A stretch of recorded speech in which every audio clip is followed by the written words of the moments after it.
Okay, now that we understand how aircraft coverings work and we know how to install them, let's talk about the inspection of them, which is a lot more realistic of a task that may be coming to you. Let's say you have a general aviation business or hangar, you're working for one, and someone taxis up and says like, "Hey, I need an annual done," and you're like, "Okay, well, you're looking at this old Stearman or maybe a Husky or a Piper Cub or something like that that is they use polyester fabric on. Now you're charged with having to inspect it. What do you do? So let's talk about the inspection of those fabric covering aircraft and then the repair of them. Okay, so wood aircraft that have been covered with cotton fiber or even polyester aircraft, they just are kind of prone to breaking down over time. Now, the picture that you're looking at here and the other one that's going to flip up are from a museum where they keep a lot of these older aircraft. And you'll notice now these are all suspended from the ceiling, and they aren't susceptible to anybody touching them, any sort of flight or anything else like that. And if you'll notice, they're starting to show some damage in their fabric covering, which is one of the reasons why aviation just got away from using fabric altogether, is because it's just not a long term fix. Like especially cotton only is going to last 5 to 10 years at best. Polyester fiber is definitely going to last a lot longer, but they still have the same problem. They're still under tension whenever they're installed, and that tension is just like work of any other type. It's just low grade and constant. So eventually things start to fail. So in general, like what we want to do is use AC 4313, Chapter 2, Section 3 for our guide for any time that we're inspecting an aircraft that has fabric coverings on it. It's AC 4313 will tell you that all components of the covering should be inspected for general condition: loose finishing tape, reinforcing patches, chafing under fairings, brittle, cracking, peeling, or deteriorating coatings, fabric tears and rock damage, broken or missing rib lacing, rodent nest. All of these types of these things are things that we want to look for just in general across the entire airframe. The entire fabric covering should be uniformly taut with no loose or wrinkled areas or excess tension, which can warp or damage the airframe. So the two big things that we're gonna look for just right off the bat. Like you're gonna do a general GVI, you're just gonna go up to it and say like, hey, look, the things that is it broken? Obviously, like are parts and pieces falling off of it is kind of the first step. The next thing that we're gonna look for is excess tension. So there's no methods or specifications for measuring acceptable fabric tension other than just simply looking at it. Excess tension may warp critical components such as longerons, wing ribs, trailing edges out of positions, or weaken airframe structures.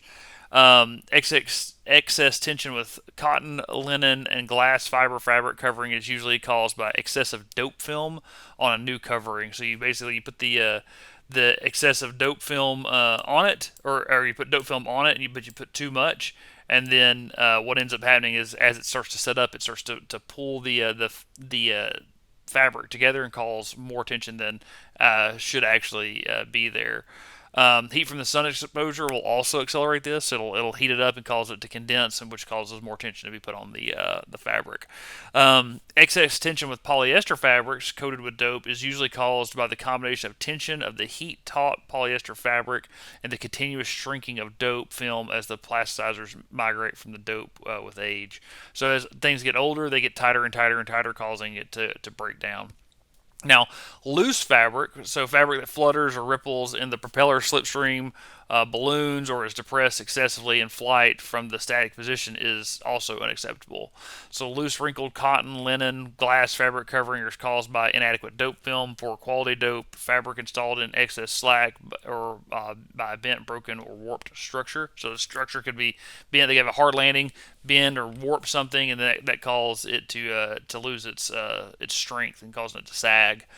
Loose wrinkled polyester fabric covering finished with coatings and other than dope may be caused by inadequate or excessive heat application, excess slack when the fabric was installed, or bent or warped structure. So once again, kind of a hard landing. Polyester fabric, which does not meet aircraft quality specifications, will likely become loose after a short period of time. Now, glass fabric covering should be tested with a large suction cup for rib lace and cord failure. and reinforcing tape failure caused by chafing on all the wing ribs and other structural attachments throughout the frame. Particular attention should be given to the area within the propeller slipstream, because that's where you're going to see a lot of the wear and tear. Because I mean, think about, you have a propeller up there that's blowing all this wind all over the place, and it's going to very likely cause it to be overworked and potentially fail. If failure is indicated by covering lifting from the static position, the rib lacing cord and reinforcing tape must be reinstalled with a double the number of the original laces. So you have to go back. You have to redo it times two. Now, coating cracks. Now, fabric exposed through cracks in the coating may be initially tested for deterioration by pressing firmly with the thumb to check the fabric strength. So, like, you should push down on it. It's kind of like, this is the same idea. It's kind of like the tap test. Like, it won't tell you everything, but it's a good I guess, like canary in the coal mine to try to like test. So you go up there and you push on the fabric with your thumb, not too hard, but just to see if it'll deflect. It says natural fibers deteriorate by exposed to ultraviolet radiation, mildew, fungus from moisture, high acid content rain, dew, fog, pollution, and age. And polyester filaments will deteriorate by exposure to UV radiation. Now that pushing down on them like that will help accentuate those failures, so that way you can find them before they become a big ordeal. Now, cracks in the coatings will allow any type of exposed fabric to deteriorate. Cracks should be closed by sealing or removing coatings within the immediate area and replace them with new coatings and recover the component, which is pretty straightforward. Like you would think, it's always, you're trying to restore it back to its original manufactured state, and that's with anything. And that's what you're going to do with this. But that's how you go about inspecting it. You're going to go around and give it a general visual inspection, and then kind of push on things that might stick out to you. Is it over tight or is it under tight? You're always looking for the correct tension on the aircraft. All right, just like every aircraft, there's going to be certain areas that are more susceptible to corrosion, damage, deterioration of some shape, form, or fashion. Let's talk about the specific areas on a fabric-covered aircraft that you need to pay special attention to know for inspection, so that way you can catch any damage before it really gets out of hand. So if you look at the top of the airplane, what's the biggest surface area that you see? It's going to be the top of the wings, right? Well, that's going to sit out there on the fly liner. It's going to fly along in the air and get exposed to sun. As it gets exposed to sun, that heat will rapidly age that airplane. It'll cause the dope to overfinish and start to draw up the fabric on the wings, causing cracks.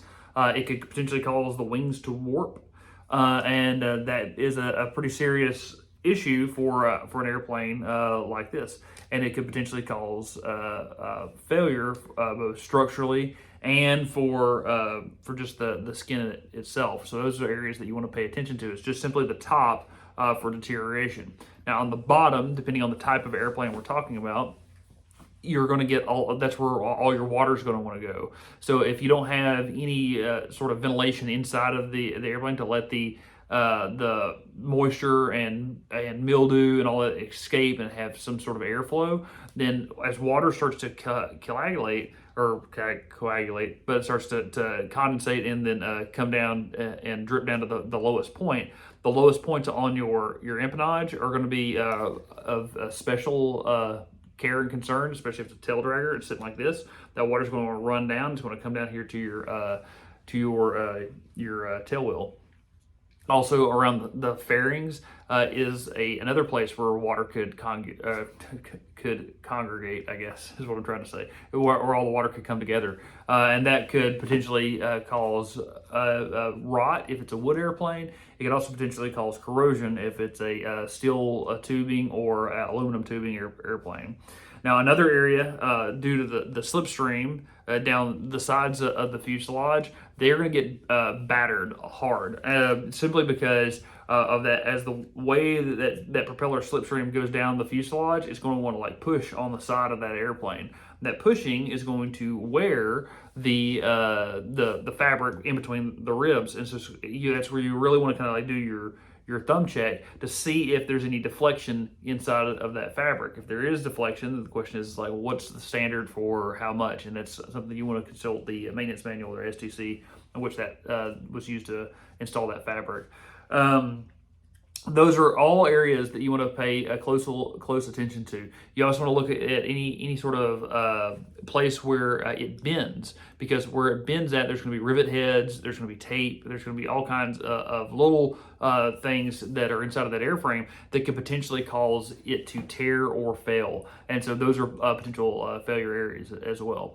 Generally speaking, you don't have to memorize all these things. Just be looking at the airframe and then have a really high standard which you're expecting it to, and pay attention to what you're doing, and you'll generally find all these areas. You don't have to think like, oh, okay, well, the top I'm looking for this, or the bottom I'm looking for that. Just do a good general visual inspection, and these things will pop out if you're doing your job. Let's say you found some damage. You're going to have to repair it. Well, we know that you're going to have to take the damaged area off of the wing or structure or whatever that you found the damage on. What do we do to prep the surface before we reinstall the patch that we're going to put on the aircraft? Okay, so the main thing to keep in mind and to remember whenever you're prepping a surface to put aircraft fabric over it is it needs to be clean. That doesn't matter between if it's metal or wood or whatever. If it's metal, this becomes really easy. You're going to make sure that there's no remnants of old dope or old glue or anything like that, and you're going to remove whatever is there with something like MEK. You get it all nice and clean, and you're ready to put up. Now, if you are recovering a wood airplane, this becomes a little bit more difficult. So you need to make sure that the wood is sanded so that way it is nice and clean, and it doesn't have any deformities that's going to prevent the fabric from adhering to the structure itself. So it means that you need to get off all the remnants of the old fabric installation off, and the best way to do that while simultaneously prepping the surface is sandpaper. It has the double benefit of getting the surface clean while also providing a nice smooth surface that the glue and dope will be able to adhere to.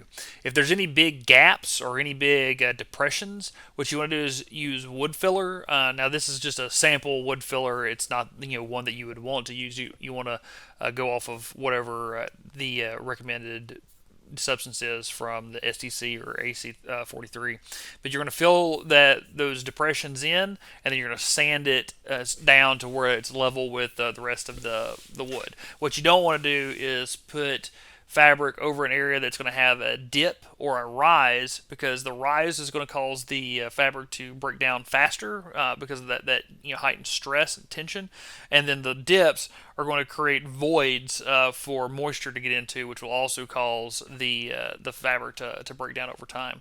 So the so what of it is, it doesn't really matter if it's polyester, cotton, or on metal or wood, is that you want a nice, uniform, smooth, clean surface to put this fabric on, because if it's got any deformity, it's going to cause a stress point, and it's going to eventually break the strands of that fabric, and it's going to start to tear and rip or sag.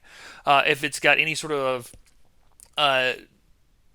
inconformity, something that's going to keep it from being clean, that what will end up happening is that the dope, the adhesive, won't adhere to the frame. If you have any sort of depression or protrusion, it's going to cause the fabric to break down sooner than it needs to. The rule of thumb is clean and smooth and uniform needs to be the surface that any of these fabrics get installed on. All right, now that the surface is prepped, we're going to have to put some sort of repair piece onto the airplane. Let's talk about the different processes and procedures that a repair could entail. Okay, so the main thing to remember is that any repair that you do to a fabric covering, the main goal is to return it to its original airworthy condition.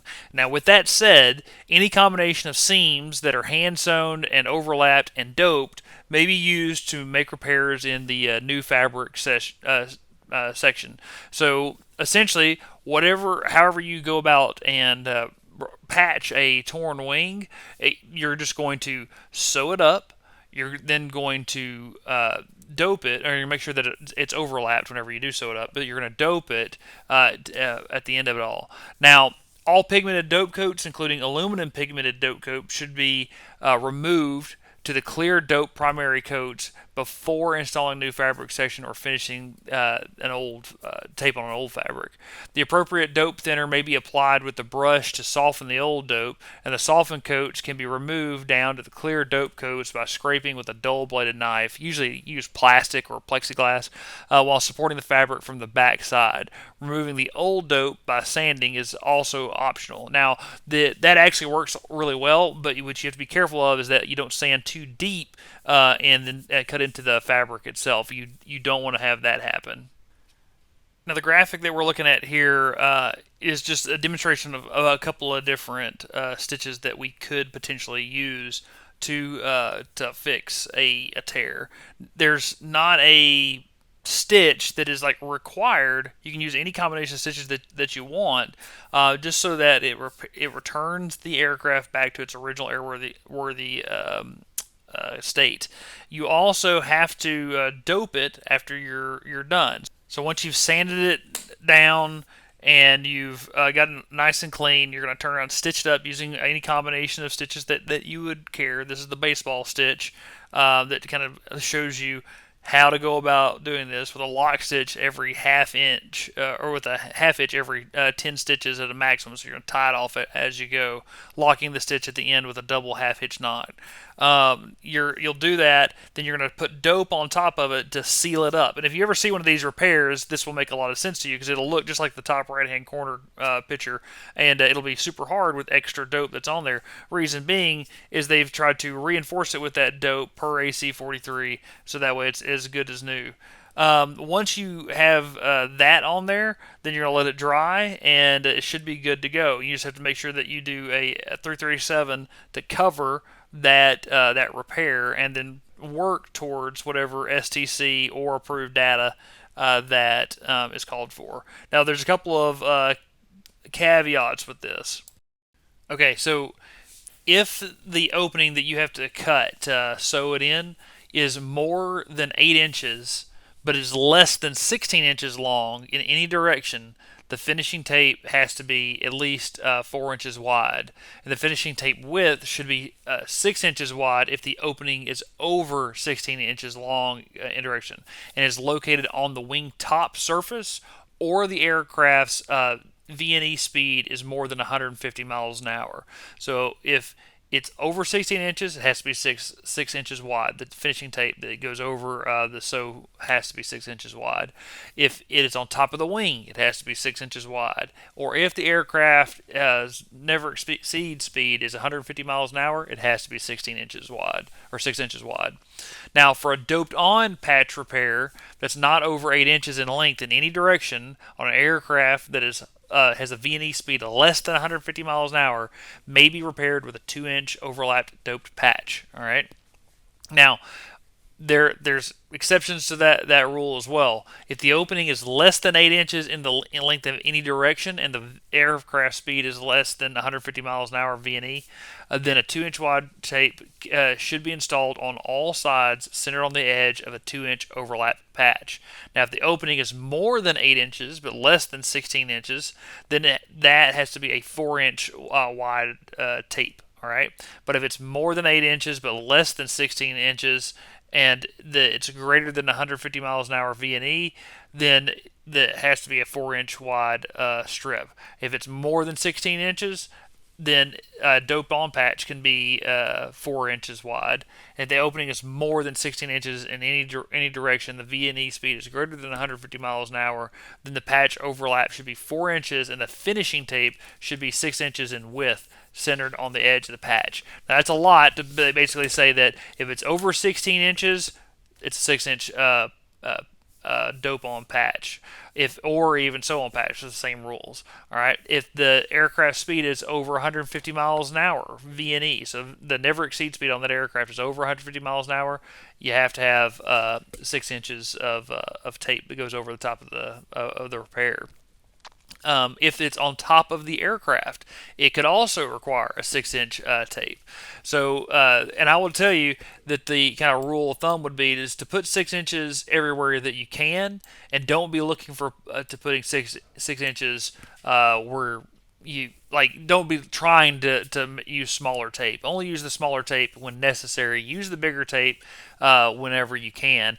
Reason being is that that bigger tape is going to help preserve that repair, which is already a weak spot in the wing, far greater than the smaller tapes would be. They only really can let you use the smaller tape in situations where you just have to use smaller tape because maybe you don't have the room or space or whatever like that.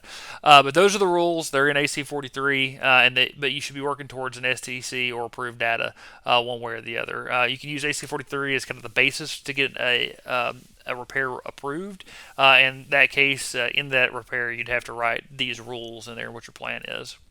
Let's talk about like what do we need to do to make sure that we preserve it and or restore it back to its original condition and then preserve it long term. And this is a piece of aviation that you really need to pay attention to, because this is something that like most of your fabric covered aircraft, like the original fabric covered aircraft, this is the realm that they live in, is in the restoration and preservation of it for the next generation, so they can see the history of aviation. So let's go over that, and then we'll conclude our aircraft fabric conversation. Now, this is a picture from the Air and Space Museum. They had a traditional aircraft that they had in their museum that was starting to break down and fall apart. And you can see what it looked like before it went in for treatment and for repair and restoration, and then you can see what it looked like whenever it came out of it. And you can bet that that those long-term repairs are going to last. So let's kind of like dive into what exactly they did. Okay, first things first, they got the old fabric off of the wing. They just pulled it all off, so that way they could start cleaning the substructure to get it ready to go and set the stage for the next kind of phase of the restoration operation. That they discovered significant amounts of corrosion, and so they had to remove that corrosion and then treat the metal to try to prevent any sort of further breaking down of the wing. Now, that's something to think about with a lot of these fabric covered aircraft, is that they attract moisture and fungi and things that can lead to heightened levels of corrosion. So, anytime you're doing a restoration job, make sure that you check for that and treat corrosion as you find it, because it might be another 10, 15 years before that cover comes off. Okay, the next step is to start adhering the new fabric onto the frame. Notice that they're just sitting there, gluing it on just like it was like day one. Now the fabric that they're using is actually Ceasenite 102, and notice that they're just ironing it on with a regular clothes iron. You can do that. You don't necessarily need a specialty aviation iron, even though it's helpful. A clothes iron will work just fine. But they notice you got one person that's kind of holding it taut, while the other person comes around and starts to iron it and let it set up. And notice they're starting on the outside. They'll eventually go to the other side of the flight control and start working on that, and they'll keep on jumping back and forth, allowing the center to tighten up last. All right, and this is what it looks like whenever they're all done. They have the wing stretched out, heat shrunk on, and ready for paint.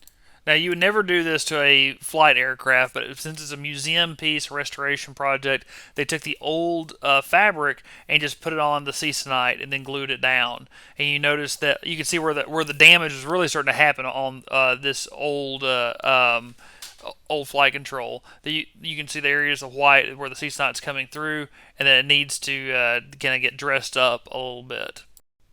All right. Once they've doped the fabric down and let it adhere to the Ceasenite, they're going to come back around and apply a varnish to it, and that's what this guy's doing here. He's spraying the first layer on, and then he's going to come back and touch up the paint, and then apply another layer to allow it to look uniform and not all cracky with the white sticking out there. All right, and then this is what the final product looks like. After a little touch-up paint and another layer of varnish, you actually have the original cloth that is sandwiched between varnish and the Ceasenite on there that actually gives its structure. it is the original real deal, just basically being kind of propped up a little bit by the other layer of fabric underneath it. And yeah, so that's how what aircraft restoration and preservations look like. Notice that there's not a lot of difference between original installation and this. The only real difference between this one is the fact that they reapplied the old fabric onto it, but it's because of its historical significance and the desire to keep it preserved. If this had been a real aircraft, you would just skip that step and then just painted that CSNOT 102, and you would have a fully functional flight control again. Now, for you guys, whenever you're out working, that's all you're really going to do. You're going to simply say, is it below 16 inches? That could I feasibly repair it where it's at based on my skill set and the resources that are available? If you can, then you do that and you tape it, per AC-43 and the work instructions in your SEC or whatever data you're working towards. Most of the time, you're not going to be able to. So what you're going to do is you're gonna take off the old and put on new after cleaning it thoroughly and treating corrosion.